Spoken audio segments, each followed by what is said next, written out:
Hello po. Good afternoon, friends, ladies and gentlemen. It's a Kali exercise episode for today. So I'd like to take this time to answer some questions. I think I have been reaching some people now, and some are asking questions. And thank you very much for those who have subscribed to my YouTube channel, and those who are showing some interest in Kali exercise. Okay, so there are questions that I want to address to. Okay, so one question is, what's Kali exercise? Is it different from Kali? And why do you call it an exercise? Okay, Kali exercise or calisthenics. Okay, we know the word calisthenics. Kali exercise is a word that I have coined by myself to incorporate the word Kali, which is a form of Filipino martial arts and exercise. And the reason why is because I'm using Kali as a form of exercise. I really don't intend to promote the combat or the fighting component of the art. Okay, mind you, Filipino martial arts is defined as an art. Okay, it's martial arts. It's a combat, a fighting art. And when we say an art, then it can be used in for many purposes. So you may use an art to develop a sport, and many martial arts are such that a sport will be associated with martial arts. It becomes competitive, and you get to have a point system. It becomes systematic. Okay, so Filipino martial arts is part of the large group of martial arts and known by their own names. Okay, and Kali is the name of the Filipino martial art. Okay, sometimes they call it arnis. Okay, arnis is a Spanish word for harness. Okay, the derivation of the word arnis is from the word harness, something that you hold to, or it also pertains to an armor, something that protects you. Okay, sometimes they call Kali as eskrima. Okay, this is another Spanish word, as in to depict, fencing. So fencing is coined to eskrima in Spanish.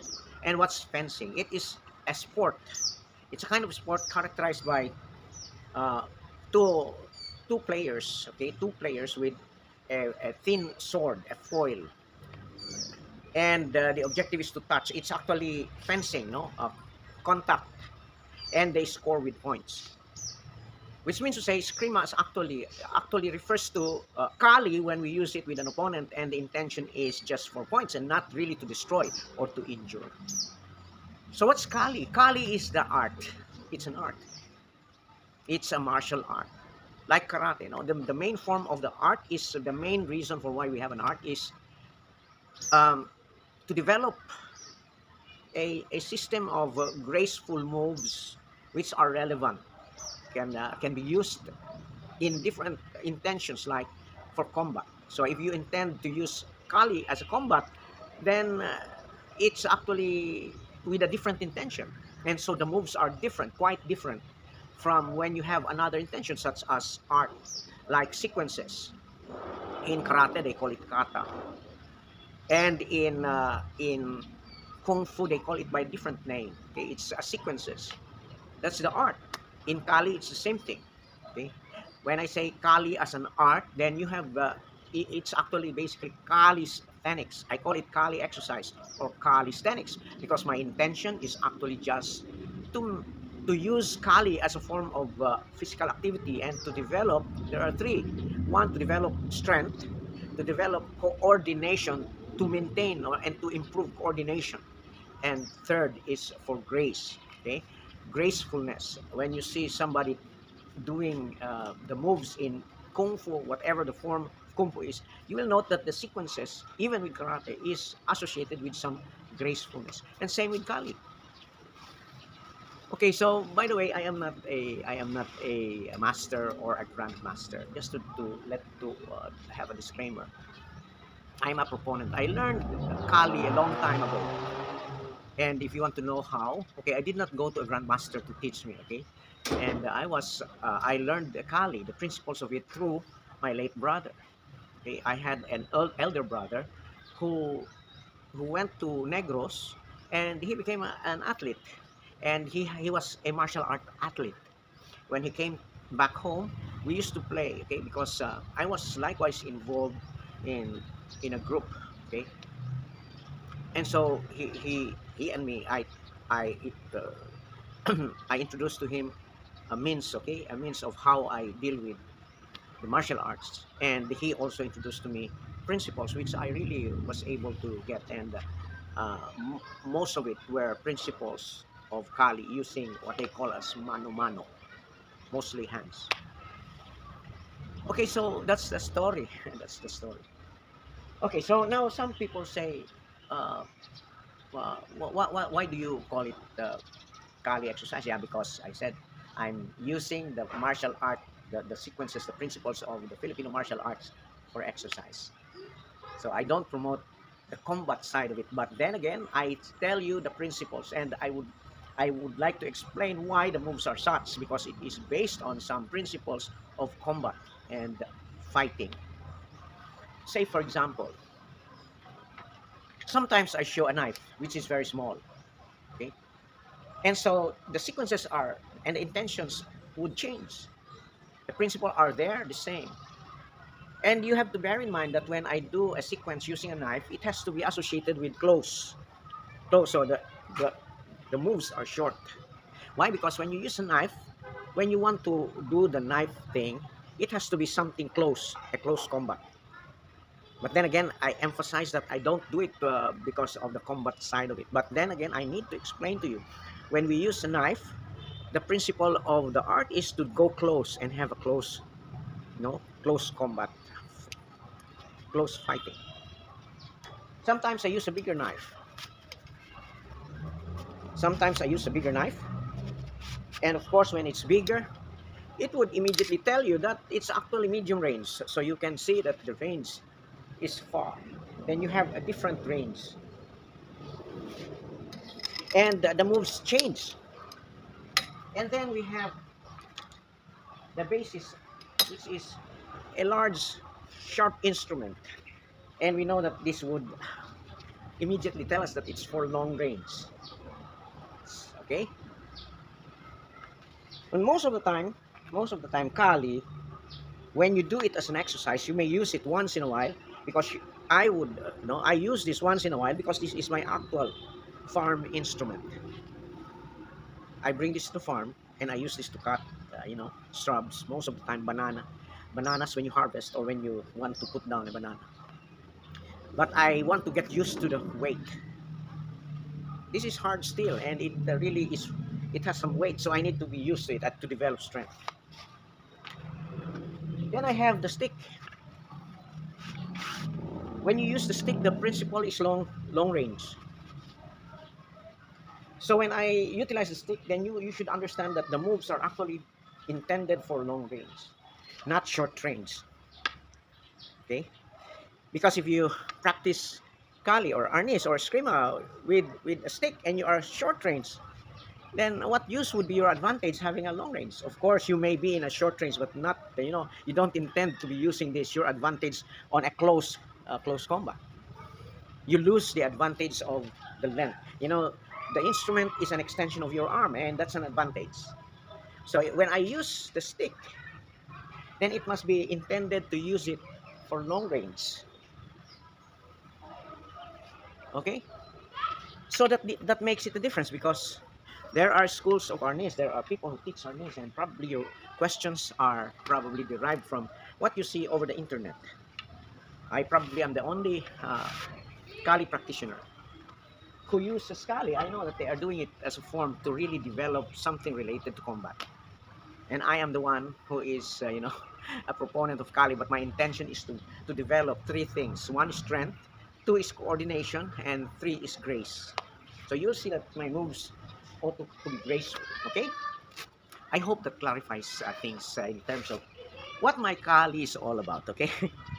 So what my Kali is all about is Kali exercise. Of course, once I find a rightful partner, then I would be enticing him to join me as a partner. But then again, it would not only be related to exercise, but also as a defensive weapon handling exercise. So that's the basic background of my form of Kali. It's called Kali exercise. And I hope you don't mind that I use Kali with my own coined terminology. Either you use calisthenics, calisthenics with a Kaili, or maybe Kali exercise with the X, starting the exercise with an X. Okay, Kali exercise. Okay, the principles are the same. If I use the stick, I mean I'm using it for long range. If I use a bolo, it's likewise for long range. If I use a medium-sized instrument, then I intend to use it uh, medium range. Okay, medium range means my hand can reach the opponent.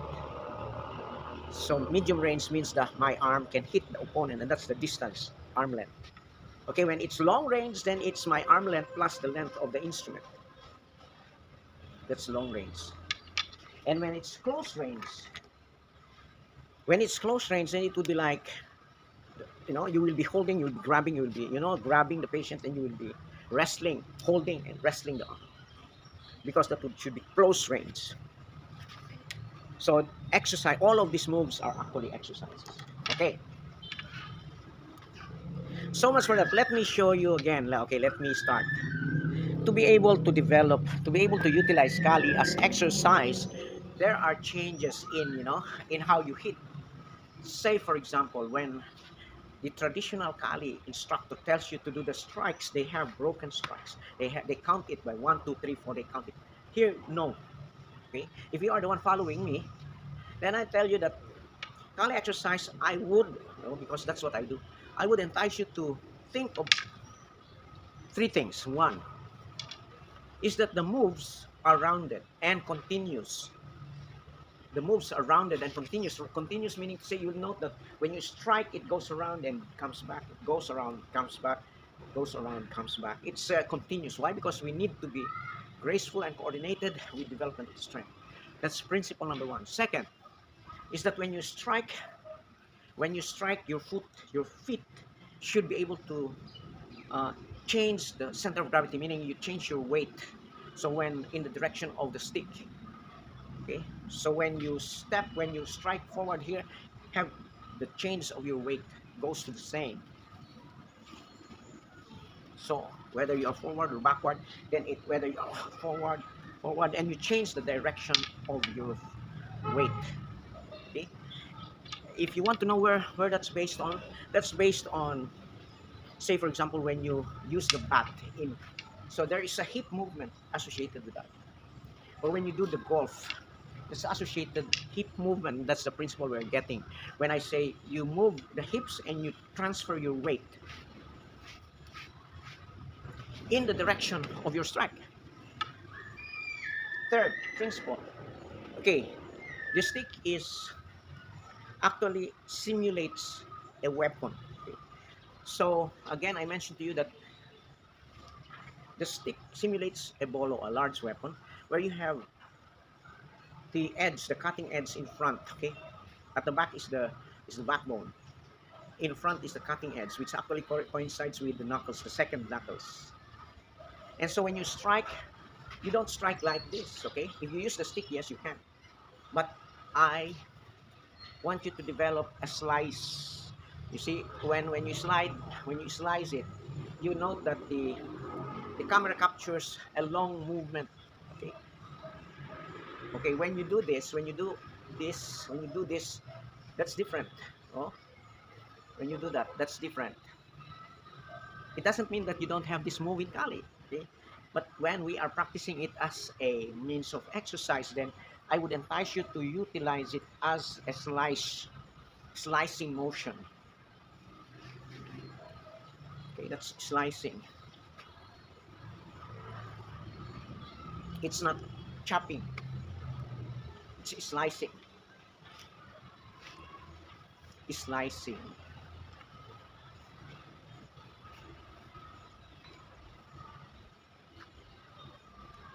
Okay, so that's how it is, friends. Okay, and well, it's taking a longer time for this because I want you to understand the background why it's called Kali exercise.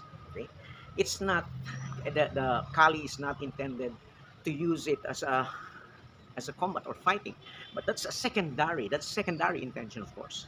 But I want to develop the exercise form of Kali. And I believe so that there are people who are interested with utilizing Kali as an exercise, especially those who are like me, a senior. A senior who is not a grandmaster, of course. So I'm a senior, by the way, if you don't know that I'm a senior. And so I cannot do strenuous exercise, okay, the heavy exercises. I'm able to do Kali, okay? And I don't count. Other calisthenics count one, two, three, four. No, I don't. I do it by feeling. I don't know if you understand what I mean.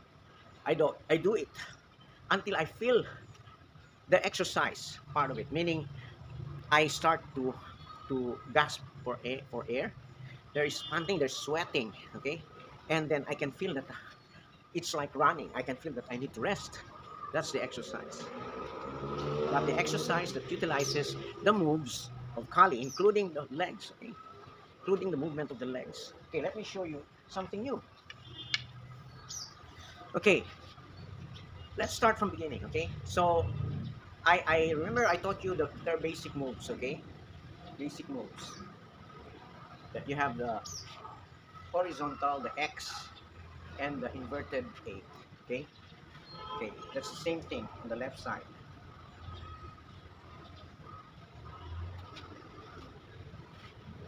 Okay, and then I taught you that there is what they term as Sinawali. They call it by different names in different parts of the Philippines, but then again, internationally, it's better known as Sinawali. Sinawali is actually weaving, so it's taken from the pattern of weaving. Why? Because the stick goes alternate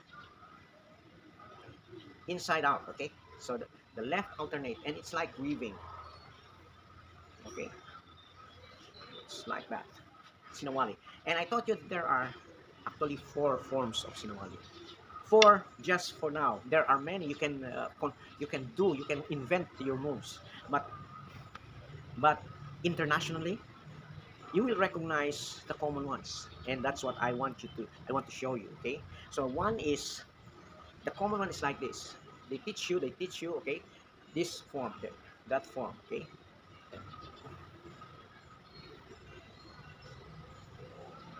Okay, this form. So it's actually first hit, then it comes here, then it goes there, then it goes there. Okay, that's okay. And the other one is actually basically, strictly speaking, it's almost the same, only using the direction and the first move. Okay, the first move is a block, this one, and a strike. A block, this one, strike. Block, this one, and strike. So, but basically,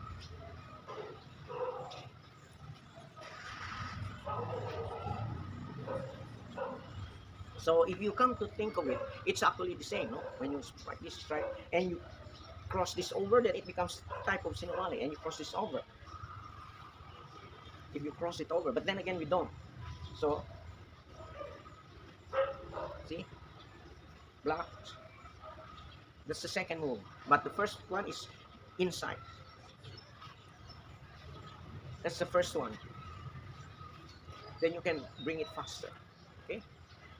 Okay. Now let me teach you. Oh, I believe I taught you also what they call as the abanico. It's called abanico in Spanish for the fan because of the movement.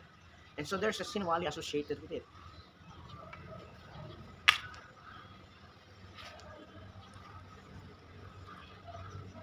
But actually, when you come to think of it, it's actually the same. Only in the timing on how you move it. Okay. When you do it one at a time, then it becomes Sinwali, just the same. And it becomes faster even because it only requires the movement of the wrist, and that's based on the fan movement, abanico, or sometimes they call it witik. In design, it's witik. That's the movement. But in exercising, we do it many times repeatedly. Okay, that's Sinawali still, and you will note that the movements are the same. Okay, okay, I'm using Sinawali as abanico movement. Okay, okay, only a different timing, and that's actually the same. Okay, and if I use it as knife, as a bolo, then it would look like this.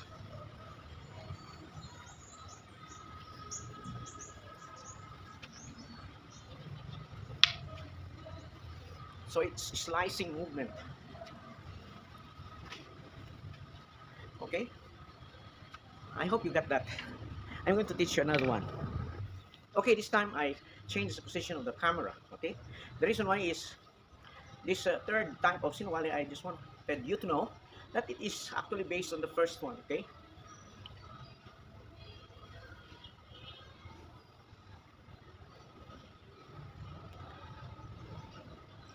that is slicing.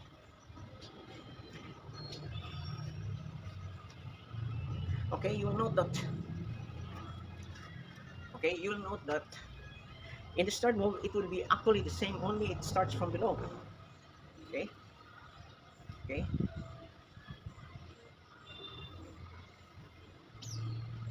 it goes up. It's the same thing.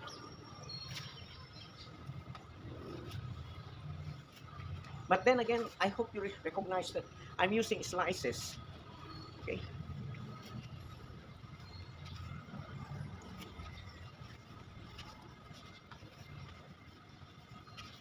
now if you can combine it, that's combination. Okay, you can combine it with the other type, with outside, outside, and inside. Here. Okay, so the new one is upward.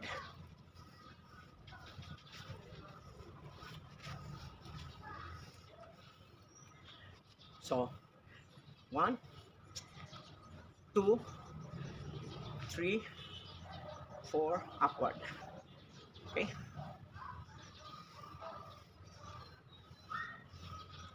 1.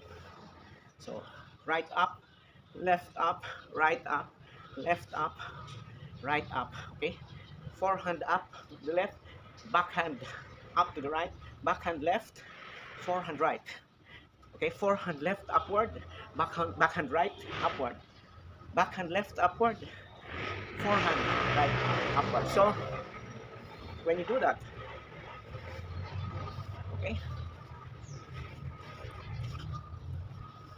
that's the stages.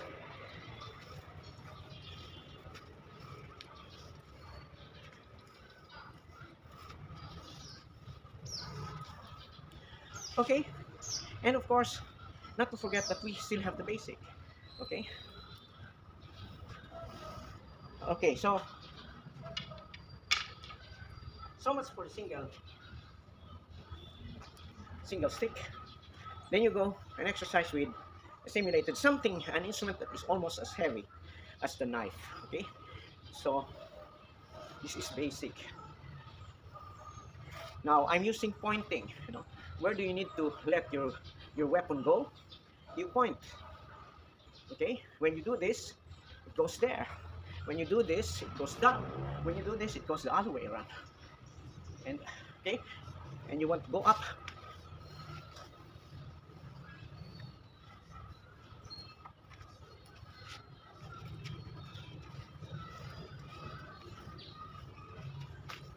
So I hope you can see how the footwork is done. I have a wide stance, and the movement changes the weight. Okay, the direction causes a change in weight. Okay,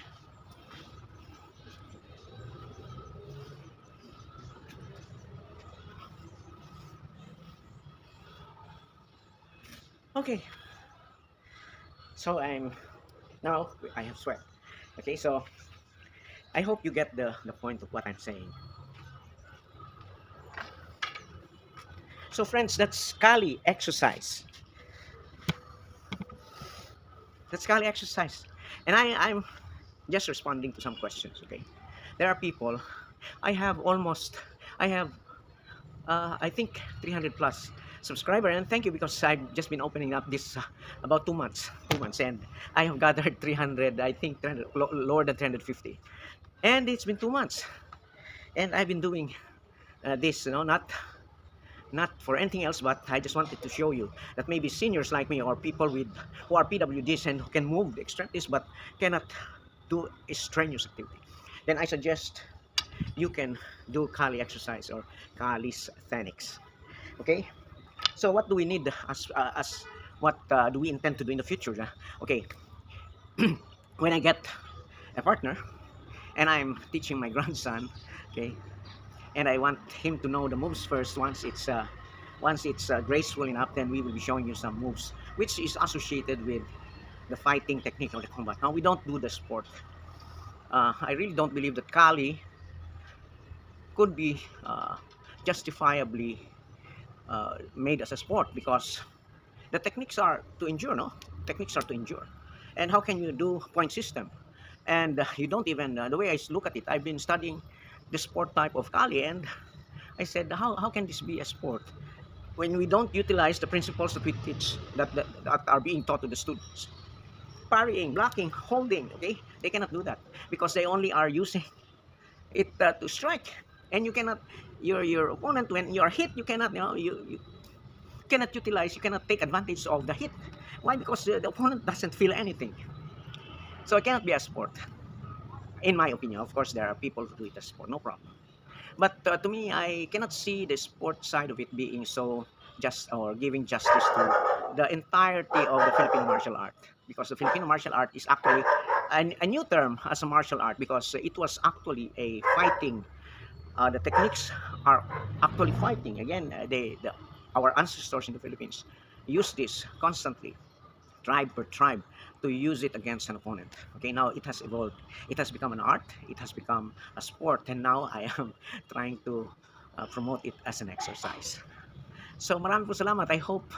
Yeah, and by the way, I'm speaking mostly in English. The reason why is because the questions are coming from foreign people who are interested as well in Kali. So maraming pong salamat to the Filipinos who have subscribed. Thank you. And I hope there will be more who will subscribe. So see you again on the next episode. I hope you can practice the inverted type of Sinawali from the down, up, okay, and up. So in addition to the already we have mentioned the four types of Sinawali, okay, the inside out, out, inside out, inside out, and the outside in, outside in, outside in, outside in. Okay, there are two things. Then the abanico type of Sinawali, okay, and you know that the movement is actually graceful. And then we have the lower, okay, from below. So that's it, folks. Thank you very much, and to those who haven't subscribed, please do, okay, subscribe, like, and share. Thank you, and see you again on the next Kali episode, Kali exercise episode. Bye bye.